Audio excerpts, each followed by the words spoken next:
La surconsommation de l'eau dans le monde. Le sommaire. En premier, nous allons voir qu'est-ce que la surconsommation de l'eau. Ensuite, nous allons nous poser la question pourquoi est-ce que nous en parlons.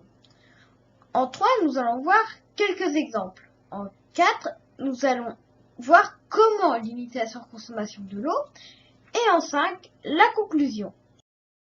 Qu'est-ce que la surconsommation de l'eau dans le monde?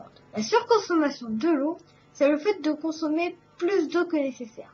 La surconsommation de l'eau varie selon la consommation en eau des pays.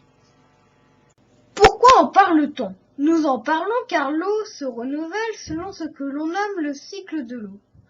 Or, avec la surconsommation d'eau, le cycle n'est pas bouclé, ce qui peut causer des problèmes d'approvisionnement en eau. À présent, nous allons voir quelques exemples de surconsommation d'eau. Voici un premier exemple de surconsommation d'eau. Une douche va consommer moins d'eau qu'un bain, mais des personnes continuent à prendre des bains alors qu'elles pourraient prendre des douches. Un nouvel exemple de surconsommation d'eau est les toilettes.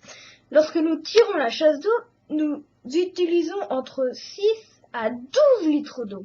Or, si nous utilisions des toilettes sèches, nous en consommerions 0. Et le dernier exemple est la piscine. Pour remplir une piscine, il faut 65 000 litres d'eau, ce qui est égal à 65 000 bouteilles d'1 litre, ce qui est énorme. Or, si nous allions dans des piscines municipales, nous utiliserions autant d'eau, mais pour beaucoup plus de personnes. Maintenant, nous allons voir comment limiter la surconsommation en eau. Pour commencer et voir comment limiter la surconsommation en eau, nous pouvons déjà voir que certains moyens ont été dits précédemment dans les exemples de surconsommation d'eau, comme par exemple les toilettes sèches. Pour ce nouvel exemple, il s'agit du lavabo. Lorsque nous nous brossons les dents, beaucoup de personnes laissent le lavabo ouvert lorsqu'elles mettent le dentifrice sur leur brosse à dents. Or, si nous le fermions, nous utiliserons beaucoup moins d'eau. Donc voilà comment déjà limiter sa consommation en eau. Et pour terminer cette vidéo, rien de mieux qu'une petite conclusion.